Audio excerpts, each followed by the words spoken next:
Hello, hello, hello, and welcome back to Believe in Lions. That's BLEAV in Lions, right here on the Believe Network.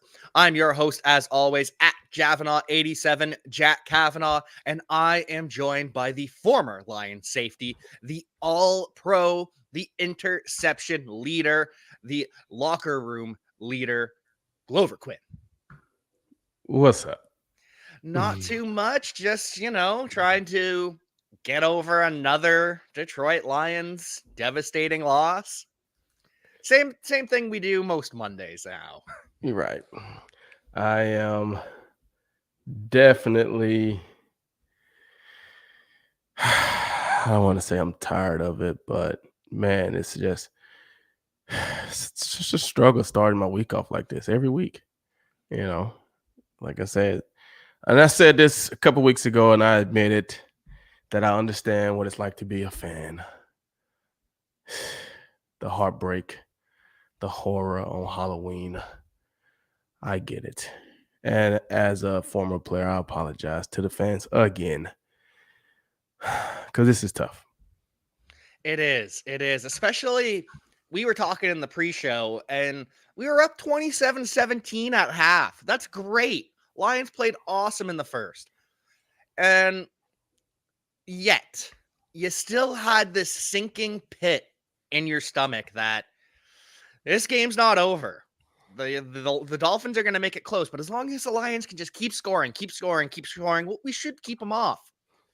And then they Right. go ahead and score nothing in the second half. Right. And like I said, I put in my notes at halftime, right before halftime. I put in my notes, can the Lions win a shootout? Because it was looking like whoever had the ball last was going to win the game.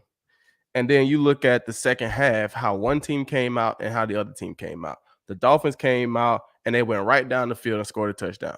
The Lions came out and had 3 consecutive penalties to start first and 30. How do you go 3 consecutive penalties? And they were pre-snap penalties, right? False starts, like At home, too. at home, 3 consecutive penalties to start your drive. You're after the halftime. So now you start out first and 30. Well, then, you're up by 10 at the half, right? I think it's 27-17 maybe or something like that because you get a field goal before the half, right? And then, like I say, the Dolphins come out and go right down the field and score. You start out first and 30. And then next thing you know, the Dolphins are taking the lead. And you literally score 0 the rest, like nothing. Like what happened? Like what happened?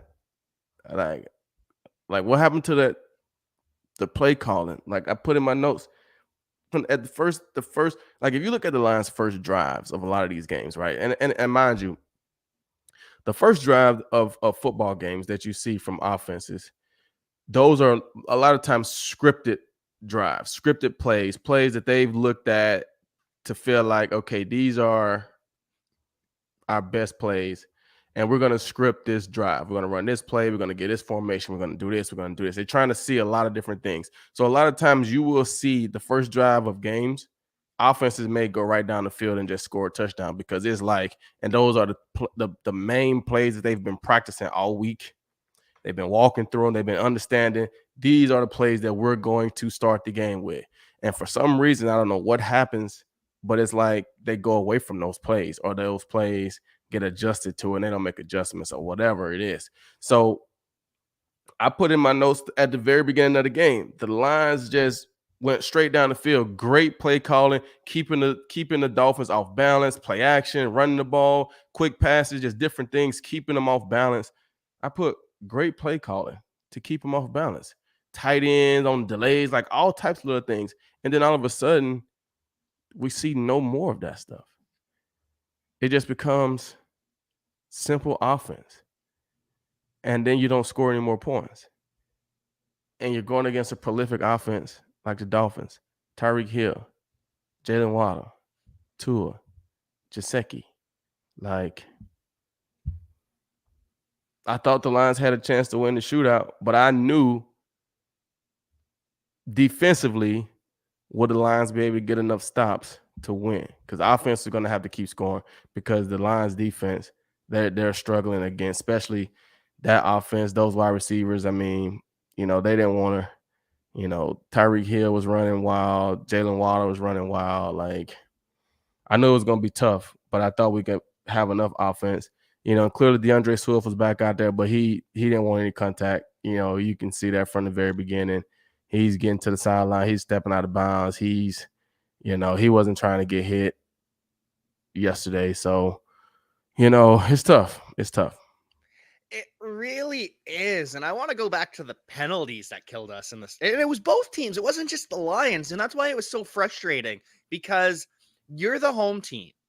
It's not as though you're in Seattle on the road or in New Orleans on the road where you can't hear the quarterback.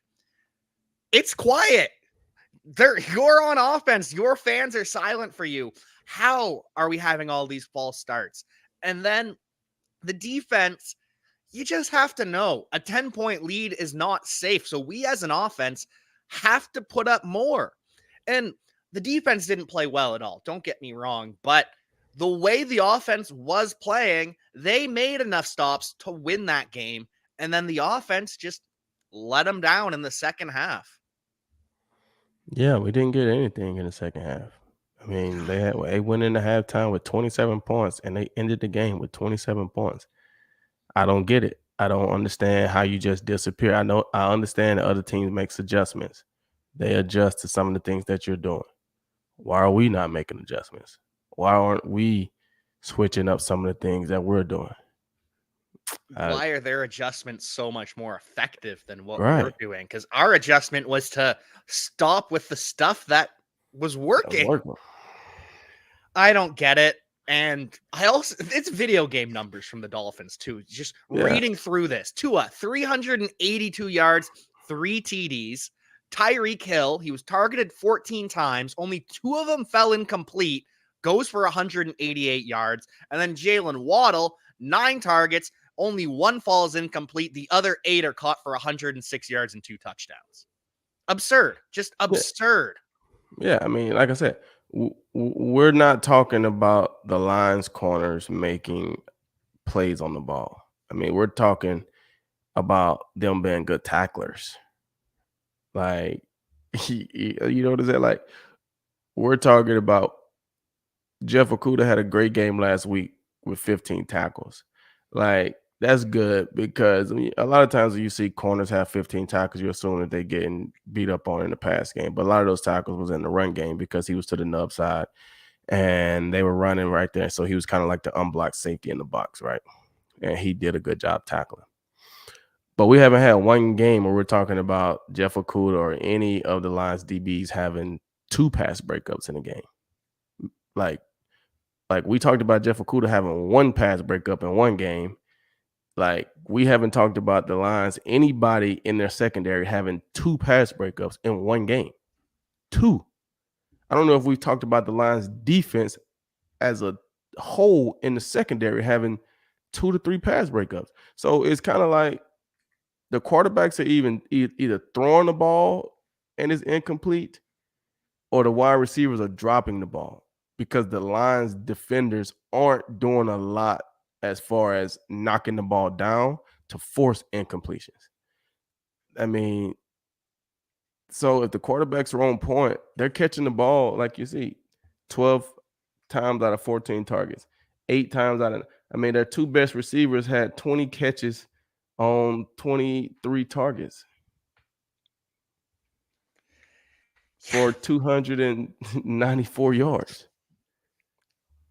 Like, Tua had 382, and those 2 guys had 294 of them. Yeah. It doesn't make sense. I mean, a money's been a money all year. I said it from the beginning. I mean, when was the last time we said a money made a play on the ball? I mean, he probably has more penalties than an O-lineman right now. Right? And after the penalties, too, he just looks so uninterested. Yeah, I mean, like I said, do you look at the field and see and think that like he's a Pro Bowl corner? All right. Like he had 6 interceptions last year. I don't think he's gotten close to one this year. Like, do he even have a pass breakup this year that you've seen? Right? Like, but I go back to training camp. I saw it in practice. I saw it in the work at practice. I was out there for 2 days. And I saw it in the work at practice. And I didn't want to make a judgment at the time. If you remember, I didn't want to make a judgment at the time because I had only saw 2 days. But I didn't see in those 2 days something that had me feeling like, oh, he's the real deal. Like he's ready to go back and do it again. I didn't see it. And this season has proven that. It's just gutting too, because we had so much hope, we had so much hype. He was coming off a potential Pro Bowl season, and then just nothing. And we're missing Deshaun Elliott too. He's out with a finger injury, so Juju Hughes makes his first start, gets his first career sack, which is nice too, but just not enough from him. And even the Kirby Joseph fumble, just not enough. Right. And like I've always said, unless, and I get it, we love certain things, right? And this was a part of the game for me that I got to the point where I was just like, okay, guys, this is just me. I'm a safety in the NFL. I'm a free safety in the NFL. They don't pay me to get sacks. This is what it is. Nothing wrong with getting sacks, right? But they don't pay me to get sacks. They pay me to get the ball. They pay me to get interceptions, force fumbles, make plays in the secondary. That's what they pay me for. They pay these linebackers. They pay these D linemen to go and get sacks. So, yes, Juju made a sack. That's fine. But how are we going to stop Tua from getting 382 yards throwing the ball? That's what we need you to do. That one sack, like, that doesn't change the game, man. No. You know what I'm saying? That don't change the game, bro. We need you making plays in the secondary, right? Kirby Joseph, great job, right? He likes that tackle, and he's done it 2 times in a row, 2 weeks in a row, and forced a fumble. That's great. And Aiden We Hutchinson. just need more. And Aiden Hutchinson too. 1 tackle. I didn't see any pressures, but I saw him complaining to the refs a whole lot to throw the flag that he was held. And I don't care. The play's still going on. Stop calling for a flag mid-play. I was watching that game yesterday, and that was one thing that I felt. And that's one thing I'm starting to feel just watching games in the NFL, and it's starting to really bug me. Every time anything happens, everybody's turning around looking for a flag. You throw a deep ball and a DB makes a play, the receivers are looking for some kind of flag. The receiver makes a catch, the DBs are looking for some kind of flag. They push me off. You tackle the quarterback, he's looking for some kind of flag. He slides and gets hit, he's looking for a flag. A D-lineman rushing the quarterback, he don't get there, he's looking for a flag. Everybody is just looking for flags. Bail me out with a flag. It's disgusting. Play the game, man. Play the game. Stop looking for flags. It's football. Stop looking for the referees to bail you out. Just stop, man. Like, it's awful. Wide receivers drop passes. The first thing they do is look for a flag. Oh, he touched my arm. He touched my shoulder. Like, come on, man. And like, yesterday, Josh Reynolds drops 2 touchdowns. 2. And he's looking around. Right before the half, that's a clear drop. The safety didn't do anything to this. You just dropped that pass. Big time wide receiver. Jared Goff drills that ball in there. You go up, you body catch that in traffic. You take the hit. That's a touchdown. End of the game, 4th and 2. They decide to go up top. He clearly Nobody's going to say it. He dropped. He did not. That should have been a catch. It looks like he dove and this and that. He short armed it. He put his arms out. That is a catch. That, as a wide receiver in the NFL, that should be a touchdown. Touchdown. So I'm just tired of these. I don't know. I don't know if they're soft. The league is getting soft. Like, yeah, we've all been saying that for years. The league getting soft. But I just feel like we're looking for the referees to bail us out of way too many things. And this is football. Yes, an O lineman is probably holding the D lineman on every single play. Yes, wide receivers, you're probably getting touched 5 yards after the ball is getting played. Like, we're human. You're probably pushing off just as much as DBs are tugging too. That's football, man. Be a professional and go make plays. Stop acting like these little bitty things are causing you to drop a pass, man, or causing you to get beat, or causing you not to get to the passer. Like, stop, quarterbacks. Stop looking for a penalty every time you get tackled, man. Stop. Just play the game. It's frustrating. It is. It I'm is. sorry. And there was one that Aiden really stood out to me is it was objectively a flag. He gets grabbed from behind the offensive line, pulls the back of his pads, and that is a flag, but it goes uncalled. And because Aiden starts complaining to the refs mid play, instead of chasing after Tua, who's running down the field now, that costs the first down. And maybe Aiden doesn't make the play, but just stop. Just knock it off. Yeah. And, you know, one thing I saw yesterday with the Lions D, and I put this in my notes. The Dolphins tried to go against logic or scouting for the most part. And what I mean is, Tua is a left-handed quarterback, right? Most quarterbacks in the league are right-handed. So most quarterbacks in the league are going to roll out to their right because it's easier to throw the ball rolling to your throwing hand, right? You roll out to the right, it's easier to throw it when you're right-handed. You roll out to your left, it's easier to throw it when you're left-handed. Because if you're right-handed and you roll out to your left, now you have to turn your body to try to make a good throw when you're right-handed. Same way when you're left-handed, you roll out to your right, you have to try to turn your body to throw the ball that way, right? So if you're a right-handed quarterback and you're rolling out to your left, right, everything is going to be short to intermediate.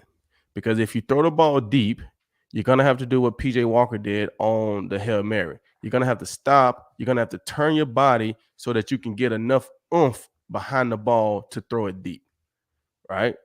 When you're a right-handed quarterback, or if you're a left-handed quarterback and you're rolling out to your right, everything is going to be short to intermediate. If you throw the ball deep, you're going to have to stop, square your shoulders up so you can get some oomph behind the ball to throw it deep, right? So why on earth every time the Lions just let Tua continue to roll out on the play action to his throwing hand? Why?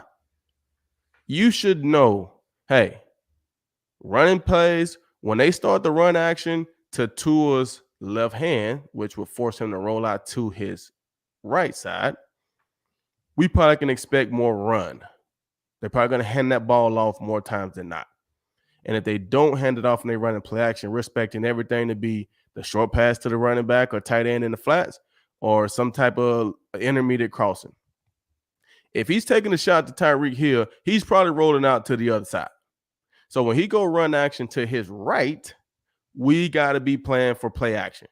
The backside defensive end cannot let Tua bootleg out to his left. So now he can square up and throw the ball 60 yards downfield to Tyreek Hill.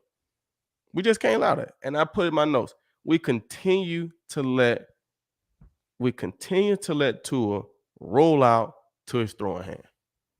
Continue to let him do it. Like, what are we doing? Over and over and over. That's frustrating, man. It is. It really is. Just so many things that we can point to where it's why? What is happening? How have we not come up with a solution for this? And I don't know what the answer is because, as we've talked about, you have the players that you have and you've got the coaches that you have. And the Lions are actually, I didn't realize this last week, but Michael Brockers, team captain, he's been a healthy scratch in back-to-back weeks. So it's not as though the Lions are getting complacent and just allowing their players to phone it in, but it's still not enough. Healthy scratch. Like, what's going on? Is he just not playing well? Yeah, pretty much. Yikes. As the oldest player on the team, a team captain too. I've never seen that before. Yeah. I mean, and I don't want to just make it seem like I'm psychic, but I kind of saw a little bit of that at training camp too. You know, I just didn't see it in his eyes. I watched him a little bit. You know, he was one of the first guys out on the practice field, but he wasn't doing anything. He just sitting there. Wasn't like he was the first guy on the practice field and he was like working. He was just sitting there, just kind of like, I don't know, man. I don't know. But I told you, we're going to start sending a lot of these things, right? Deshaun Elliott out. These guys, we're going to start sending a lot of these things. It gets cold in Detroit in the wintertime, and you're 1-6. Season, playoffs, out the window. We're not going. Just is what it is, right? It gets cold. It's tough. This is when you see if you got a tough team or not, because it's hard. It's hard now. It's very, very difficult. Can you find enough week in and week out to continue to go out and prepare? It's easy to prepare and get yourself ready at the beginning of the season when you're hopeful and you got expectations and you feel like you're ready to have a great year. You're 1-6 and it's not going well. It gets harder and harder to continue to do everything that it takes to be ready to play. So it's going to be interesting, man. It's going to be interesting. We got Green Bay coming up this week. That's what I was going to say. It's not getting any easier with Green Bay coming to town. You know, Green Bay's not a very good football team. They're just not. But the Lions aren't either. So it's still Green Bay. It's still a division rival. And, right. And Green Bay has to win this game to even – if Green Bay loses this game, their playoff shots are over. They're already tough for Green Bay right now anyway. But if they lose this game to the Lions, they're done. Because Minnesota isn't losing right now. They're playing solid football, not anything exciting, really. They got some good players, but they're just playing solid football and they're winning games. They're winning the games they're supposed to win. So they're 6-1. Green Bay's 3-5. So they're already 4 games back in the loss column. Plus, Minnesota got the tiebreaker right now. And there's only probably 8 games left to play, right? I mean, 9 games. So it's going to be hard for Green Bay to come back and win a division. Minnesota's going to have to start losing a lot of games, and Green Bay's going to have to start winning a lot of games, and I don't see that happening. So if Green Bay don't beat the Lions this week and get to 3-6, it's going to be hard for them to get to 9 wins to even hope potentially get a wild card spot. So this is do or die for Green Bay, right? And the Lions, we know that their season is over. So it's tough. It is, especially when you're watching the Vikings at 6-1, 3.5 games ahead of the Packers. No one saw that coming heading into this season. Come off with another. And the Vikings are that team that it's not that they're winning convincingly every week. It's not like they're blowing teams out. It's not like these games aren't close, but they're coming up in the end, picking it up, putting it together, and closing. Yeah, which I mean, is something the Lions haven't done. You know, and we're seeing it, you know, the Vikings, you know, they got veteran players in some veteran positions, right? We see Harrison Smith come up with an interception yesterday. We see Patrick Peterson make a couple plays, right? They got guys, veteran players on the defensive side of the ball that can help them close games out, right? Help them make plays, help put guys in positions to make plays, to help close games out. You got a veteran quarterback. You got good wide receivers. You got good running back, guys that can make plays in the fourth quarter down the stretch to get key first downs, get key touchdowns, and continue to move the ball down the field, right? Veteran wide receivers, different things. So, no, they're not winning flashy, but they're getting little wins, right? They're getting wins, and they're winning the games that they're supposed to win, right? And they to me, are a lot like Seattle right now, right? a lot of times, teams love to be under the radar, right? Nobody's been talking really about Seattle. They haven't had a lot of primetime games. They haven't done a lot of these different things. They've just quietly been winning. Quietly. Minnesota hasn't had a lot of primetime games. They've just quietly been winning. And you look up, Minnesota got 6 wins. Seattle has 4 or 5, whatever it is. They're leading the, you know what I'm saying? Like, it's nice to have national TV games and get all this and this and that. And you know, some teams are built for that, right? They have the players and they have good teams. But when you have those teams sometimes that are, you know, I don't want to say stardom ready, but they're just good, solid teams. They like playing Sundays at 1:00. They like just having normal, regular games. So we just go out and just play and continue to win. And by the time the world takes notice of us, we've won 8 games. So that's what Minnesota's doing. They've quietly won 6 games. Seattle quietly won 5 games, however many they've won. So I don't see Green Bay. I just don't see it. And if they lose to the Lions on Sunday, you can go ahead and crown Minnesota the division champs. Just is what it is, man. I'm pretty much ready to crown them already. And the Packers missing the playoffs would just be wild. I know you were talking about how the Packers are going to miss, and the Bucks are probably not going to miss because they're probably going to win the division. But now the Falcons are first in the division. You know, and like I said, I kind of felt like, and I feel like it's still early, right? We still got 8-9 games left. And I feel like the Tampa Bay Buccaneers, they have good players. They got good system. They got good leaders. Yes, your quarterback is going through a whole lot. So that does affect certain things. And we look at Tom, he hasn't been playing as great as possible, right? It's a lot of things going on. Totally understand that. I fully expect if they're healthy, that they'll win enough games down the stretch. Atlanta's playing great. Don't get me wrong. I think Tampa can overtake the Falcons down the stretch. But Falcons are playing good, and that's why I said the Falcons are challenging. I just don't know if they're going to be there. But if Tampa can't get healthy quick enough, because right now defensively they're struggling. Like everybody's just running through them like, you know, a hot knife through butter. They're just whatever you want to get, you just take it, right? So if they can't get healthy and start playing better defense, their offense isn't gonna put up 40 points to help bail them out. So it's gonna be tough. And I don't know if they're not winning the division, I don't know if they'll get to 9 wins to fight for that wild card spot. Because you're gonna have, like, I mean, the Giants are gonna be there. They already got 6 wins. I feel like they'll get 3 more wins.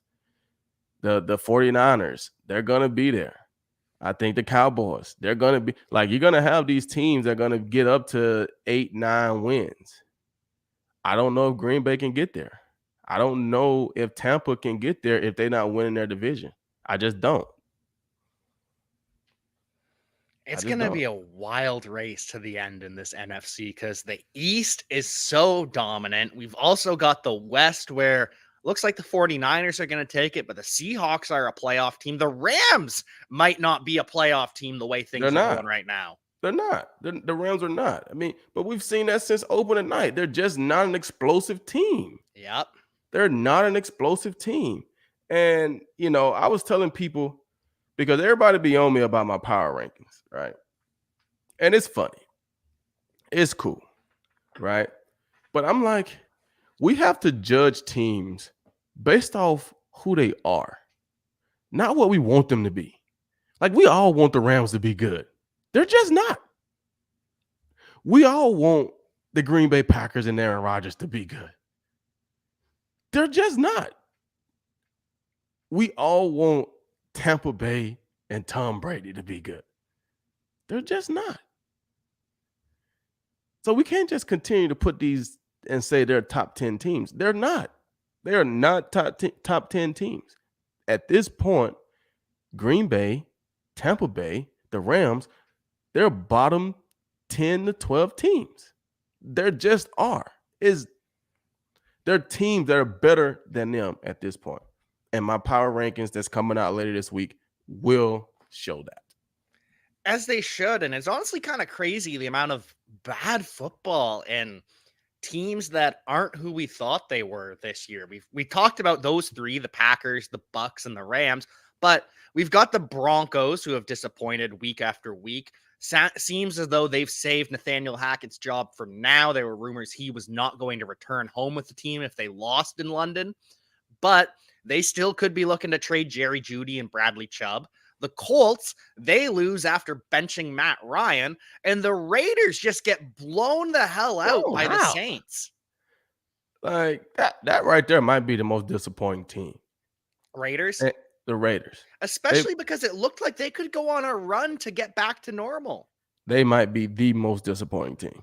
But, I mean, like, it's just so crazy because some teams that has been so bad, you look up and, like, they're right there, right? The NFC is, like, top heavy. You got the top guys, and everybody else is just kind of right there. I mean, you look at it, right? You look at the standings. You got the Eagles obviously winning their division 7-0. You got the Vikings leading 6-1, right? Seattle's leading at 5-3. And then Atlanta's leading at 4-4, right? Atlanta is leading at 4-4. Tampa Bay is 3-5. Carolina, if Carolina won that game yesterday, they would have been leading. As bad as Carolina has been this season, if they would have beat the Falcons yesterday, if that kid makes that field goal at the end of the game to win the extra point, the Carolina Panthers would be leading in the NFC South. They're just that bad. But you look at the Saints, as bad as they've been, and they've played better these last 2 weeks, they're right there as well. So when you look at the wild card, you got the Cowboys first right now at 6-2. You got the Giants at 6-2. And then it's the 49ers at 4-4.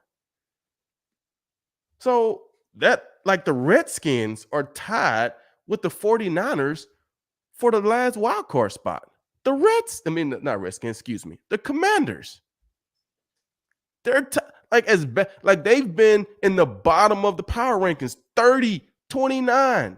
They're tied with the 49ers for the last wild card spot.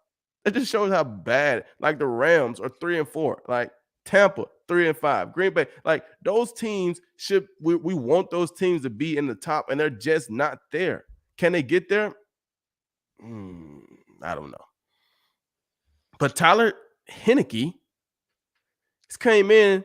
The Commanders has gotten 2 wins these last 2 weeks, and they're 4-4. They're a 500 football team. they're tied with the 49ers. Then this is the Commanders team that the Lions blew out. Nothing makes sense anymore. Oh my gosh, the NFL, man. Not for long, not only for the players, but even for the teams. If you're good or if you're even bad, you might not be bad for long because you can be the Commanders and get back up to 500.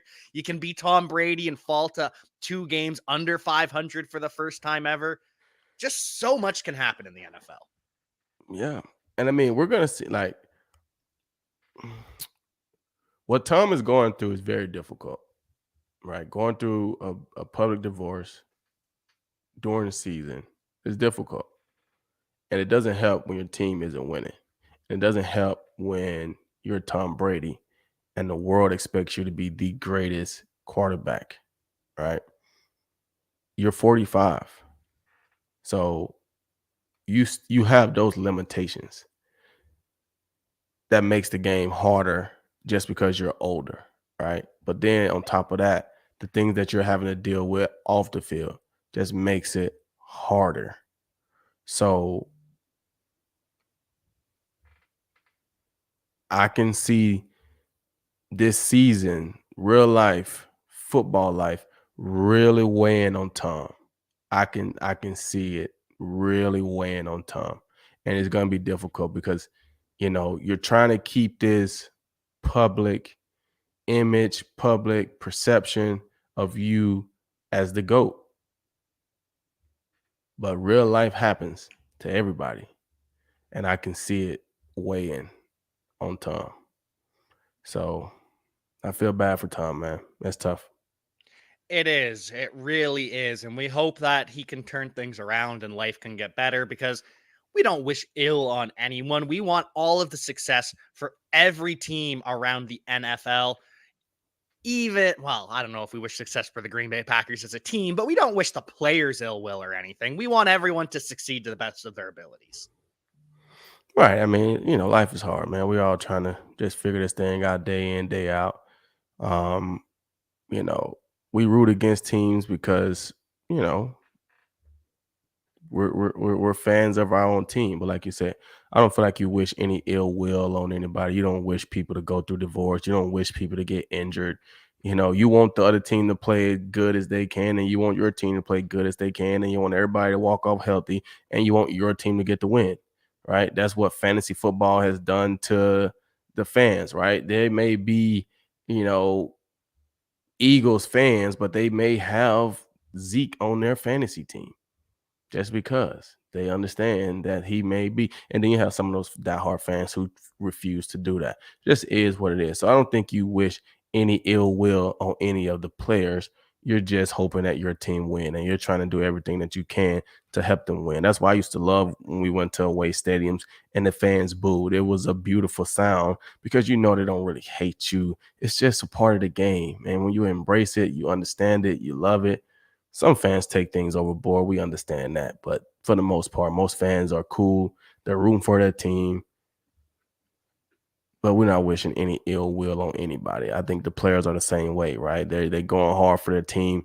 But at the end of the day, we're a fraternity of brothers. We all played in the NFL. At some point, your most hated rival may end up being your teammate, right? Just is what it is. That's how the league works sometimes, right? Jerry Rice and Deion Sanders used to go at it, and they were teammates. You know what I'm saying? Then they were opponents. Like, it just is what it is, right? Those things happen. So just feel bad for these guys, man. Just feel bad for these guys. It's a lot. It is. It is. And I kind of want to go out on this. It's not as upsetting as a topic, but it is about the players' wishes for other players. Because I don't know if you saw last night on Sunday Night Football, but Stephon Diggs and Jair Alexander, they're going at it in the tunnel all the way out to the field. And then after the game, first they asked Stephon Diggs about it, and Diggs says, I don't know who started it, but I finished it. I got the win. And then Jair gets asked the same questions and gets told, hey, Stephon Diggs says that he's ended it. I don't know what he means by that. I ended it.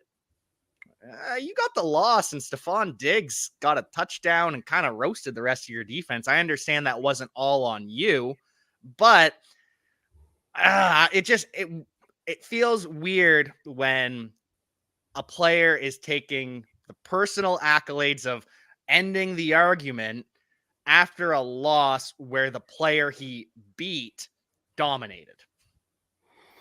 Yeah, I think that right there has a lot of different layers to it. It does, because they're all the way back to Green Bay and Minnesota time together. Right, but I feel like, when you have personal battles with somebody, especially a corner and a wide receiver, right? For Stephon Diggs, and this is just my opinion, right? I'm not, they don't make it right. When you say you finished it, your team got the win, right? But you and Zaire going at each other is personal. It's not about the team, right? If the teams were bickering with each other in the tunnel, then yes, it's about the team. So when you make it personal, it doesn't matter what kind of night you have against other guys. Zaire's going to say, what kind of night did you have against me? Me and you going at it. What did you do against me, and what did I do against you? So for you to come back and say, oh, well, my team won.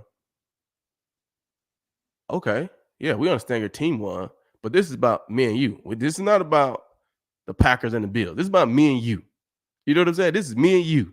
What did you do against me? Yeah, you might have did this against those guys because Stephon could say the same thing. Yeah, you called a pick, but was it against me? Yeah. Right? So when you got personal battles, It's personal. It's me against you. Yes, the person that won the game, the team wise, you're gonna say, "Oh well, I won the battle because my team won." So that's a lot of layers on that for me. So Zaire is responding from a personal standpoint. Now I ended it, right? I finished it because Zaire probably feels like me against Stephon Diggs, I probably won the bulk of the matches or I had a good enough game, yada, yada, yada. Whereas Stephon Diggs is taking it from a team standpoint. I'm not making it personal. My team won, so I finished it. Not necessarily. That's just rhetoric for the media. That's just this or that. You coming out the tunnel, because in Buffalo, we share the same tunnel, right? The home team locker room is right across the hallway, right across the breezeway from the away team. So they come down. So for Stephon Diggs to be coming down the tunnel with the Green Bay entrance, going at Zaire Alexander, that's personal. This is what it is. So it's you against him.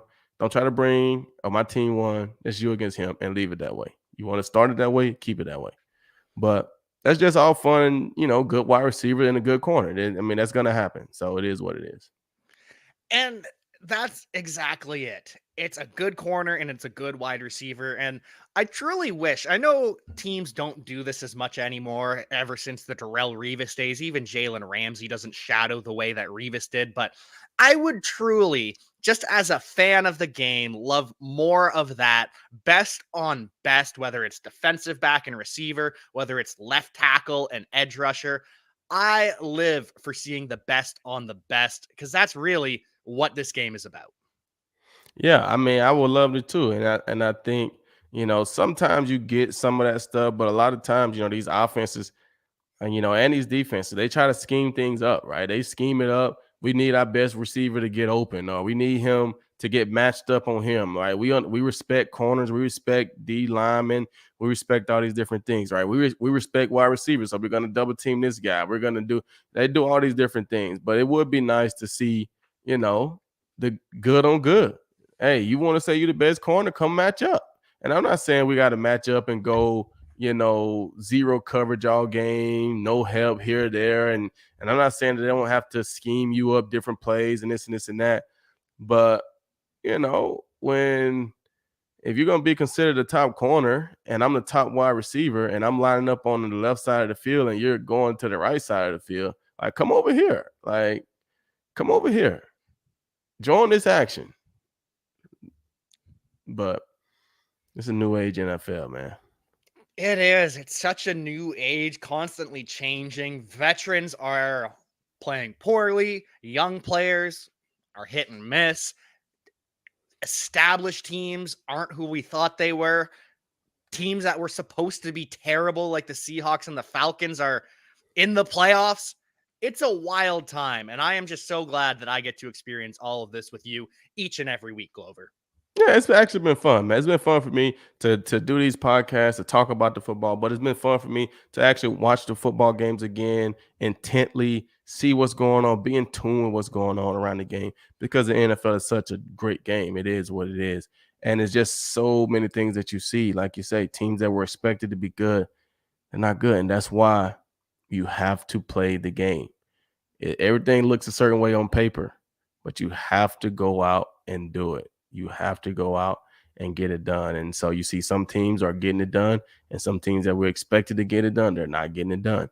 And that's the beauty of the NFL. It is. It's a beautiful game, a beautiful sport, and it is beautiful getting to do this podcast with you. Glover, any pluggables to plug before we get you out of here? Nah. I just want to say shout out to the Dirtbags baseball. They made a championship game last night. It's going to be a good season, 12U majors. We see the Detroit Motor City Hit Dogs every now and then. We probably see them in the spring, so that'd be fun. But yeah, man, just have a safe Halloween. Be safe. Enjoy yourself, but be safe. Happy Halloween to everyone. Go Dirtbags. Glover, I'm so happy you have a team to root for that doesn't break your heart every single Sunday. As for all of you out there, make sure you check out our sponsors over at betonline.ag. And until then, we will see you next time. Peace.